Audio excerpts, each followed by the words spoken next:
Hi Sag, welcome to your quantum reading. This is for Sagittarius, Sun, Moon, or Rising. And as always, welcome to my cross watchers. Cross watcher, you could be dealing with a Sag and the message could be for you. So feel free to take it however resonates with you and your situation. Wow. Keep in mind that these are general and timeless readings, and if you guys are wanting to book a one-on-one, my website information is down below in the description box. Just go ahead and subscribe your email there, and that way you'll always get an email notification every time my availability opens up. And as always, thank you guys so much for liking, subscribing. Thank you for all the ways that you have supported the channel. And let's dive in. Okay.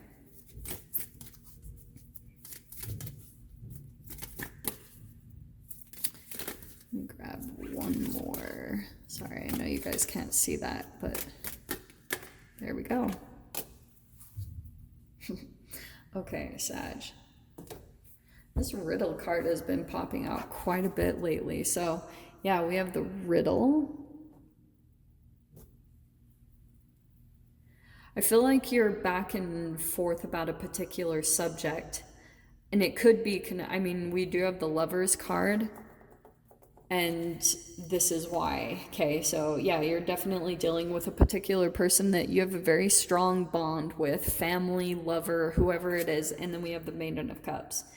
Very youthful, okay? And I feel like this is what's confusing for you, because you could be still dealing with a person that is caught in their shadow. And whenever I say that, what do I mean? Like that their psyche, their psychological development, it stopped at a certain age, that some type of trauma happened. And so in other areas, they have progressed, but there's a certain activation that happens within them emotionally, within even just like electrically within their body, that they're on repeat with. They continue the same patterns. They do these same exact things over and over again, and they never transform. It's like their ghost, like they have a ghost inside of their body that has unfinished business. It continues to, even just within their energetic being, like they've never progressed past this age or past this level of development emotionally. And that's why, like, you could say this person is a bit emotionally immature, but that's why I feel as though you do go back and forth, like you feel very confused about this person, because I think that you do feel a deep bond to this person in some way, shape, or form, and you could be placed with this choice right now. And like I said, this could be anyone, a family member, like even a parent for some of you guys. There could be just something here where you're having to make some really big choices because you are getting a glimpse. See the ocean here? And then we have the unseen. You could be dealing with a particular person that they are different around different people. Oh, okay. Are you ready for this, Sag? Wow, this is fascinating. This person, because of the trauma that they went through when they were younger,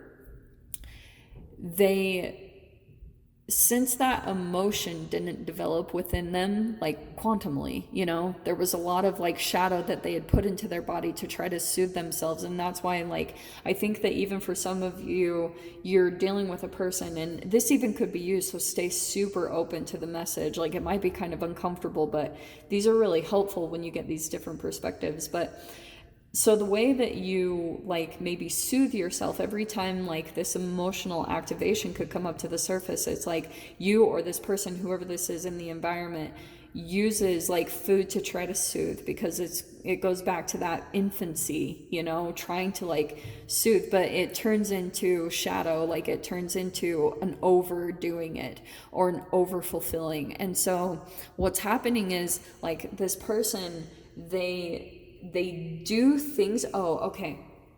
So what they've had to do, since that emotion never matured or it never developed, and they go into shadow rather than going into the light of consciousness with that whole pattern that they're dealing with, then what they do is they rely on their mirror neurons to mimic other people in the environment for survival, because like when you're in the full light of consciousness, when you're actually like fully developed as a human and you're moving towards paths of enlightenment, then you're very true to yourself. You're very connected to the universe. Intuitively, you will feel things, you will hear things. That's how the light and the energy needs to be connected properly with, like, you know, certain energies. Like, we are specific energies that are made up of hydrogen and all of these elements, and if you are putting things that are incompatible with those energies and frequencies into your body, then everything gets thrown off. Like, you won't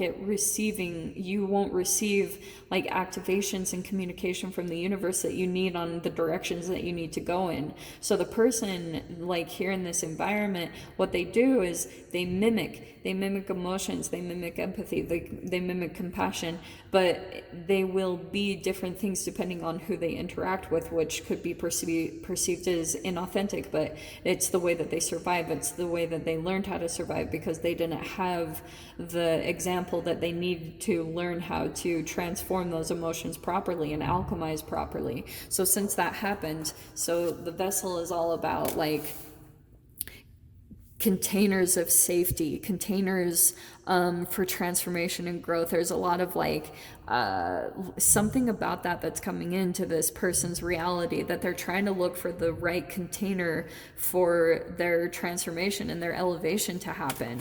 That even could be you. And so what I was gonna say, oh yes, this person, like,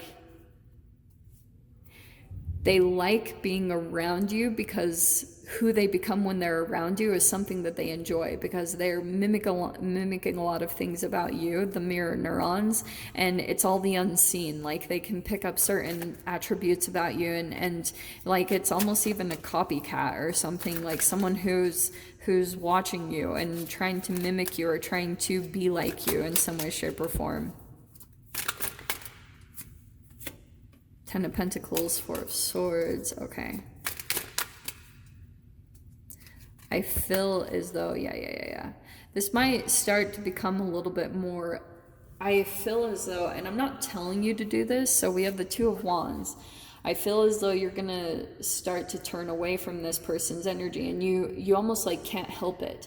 You can't help that you're turning away from them and looking out into the distance towards something different, because you're picking up on something unseen. It's like this depth that you know is underneath the surface, but maybe it's something like that. You know you can't get this depth to breach the surface of this person. You know that you can't get like the energy to come out in some way. And so you could be looking out for some form of stability with the Ten of Pentacles. Like, you're maybe just naturally like looking towards something that is going to feel more long-term and stable, like even has the potential to turn into a stable family unit, like a tribe. We have the Four of Swords. So you're like, that's showing me that you're really focused on trying to heal yourself, right? Because you could be getting glimpses, maybe occasionally here and there, that you actually could accomplish this, that you could actually get to this point. And so you're trying to like do certain things to try to continue your healing process, whatever that's needed for you. Like, if I feel like you guys are getting to this point where you're willing to do things that maybe you never were willing to do in the past. Like, now you're willing to do them because you want to experience this. You want to taste that. You want to actually like have that fulfillment and get to experience what that feels like. So we have the Ten of Wands, which means a part of your healing process could be that you're releasing certain things from the past at this point, like maybe certain resentments, or you're just super into maybe meditation or releasing even physical burdens, or maybe even going minimalist for some of you guys. You're just all about trying to declutter, trying to make things as simple as possible to try to, and that's why I always bring in food in a lot of ways, because like, the more chemical combinations that are in your food, the more complicated your relationships will be, because those chemicals aren't meant to be combined the way that they are. So it complicates the system, it complicates the digestive system, and then your relationships become complicated. That's why whenever I see people with an "it's complicated" status on Facebook or something, I'm like, they're absorbing too many complicated chemicals, like it's throwing off the body's equilibrium, so they're not actually like activated correctly. They don't have things clearly lined up inside of their body. So we have the Three of Pentacles, lovely, and the freaking Sun. Yeah, I love this, Sag. This is good. The other thing that I'm getting here is that we have the unseen right there. I feel as though there is a particular person, because you do have the Lovers, and the Lovers is a choice. Like you're going to be placed with maybe some conflicting choices about your partnerships right now, because like some you have had a long history with, and others you could be having like new support systems that can start to kind of filter in here and there as you release burdens, as you heal. Like as that's happening, you'll start to see like new energies start to enter your reality, because it's like these new activations that are taking place, and so they're actually starting to manifest in your physical reality. So they're going to be coming in, there it is, fast. Eight of Wands and Ace of Wands. It's going to come in fast. And I feel like you might be placed here. Look at this, holy freaking crap. Wow, you have the Knight of Wands, the Two of Cups, and the Ace of Cups. So here's the only thing. I am not going to tell you guys what to do, because you are all grown-ups and you need to make your own choices anyway. But I will say, just be cautious of people that come in and try to start things hot and heavy or passionately very quickly, because it causes like this karmic pattern to play out when you break your boundary too quickly in that way. Because if you start up things too passionately too quickly, they burn out very quickly and fast, because that person gets what they want. They're not like spending the time to really put the time and effort into understanding you as a whole, as an energetic being. And if oxytocin gets released too quickly, because that's a trust energy, then the trust will be false, and then you will play out trust issues between the two of you. Okay, but there's new love coming in, and I do think for a lot of you guys, it's coming in fast, and you guys will see it. Like for some of you guys, I know that you're going to be all like Eeyore and like, there's nothing coming in, Jocelyn. Well, you will see it. It's the unseen. And that's why I said the more that your frequency will shift, you'll start to see it come in and pop in more and more. It actually will pop in very fast, like faster than you think. Okay, two aces here. There's definitely some new energies popping in, and you have the Sun card, which is super amazing. That makes everything. You had all positive cards here, honestly. It's just saying here that down at the bottom, there's some things that you're still releasing from the past, like maybe even some burdens. Yeah. Focus. You're in need of a clear direction. Decide what you want in life. And we have that with the Two of Wands. So I feel like right now, it's also possible that you guys might be pulling in distractions. Be cautious of those, because I think that you might receive a message. It's a new passion. You actually start to maybe even feel a little bit of sexual activation. Be cautious of that, because your focus it's like you're right on track to something. You're like right on track to the Sun, and don't let something pull you off track. Don't let something like pull you off of your path. Stay the path, okay? So I'm gonna dive into the extended, Sag. If you guys want to join me, feel free, go down below, click on the Vimeo link, and I'll see you over there. But Sag, if this is where we leave things, I am sending you so much love, wishing you all the very best, and I'll see you in your next reading. Take care.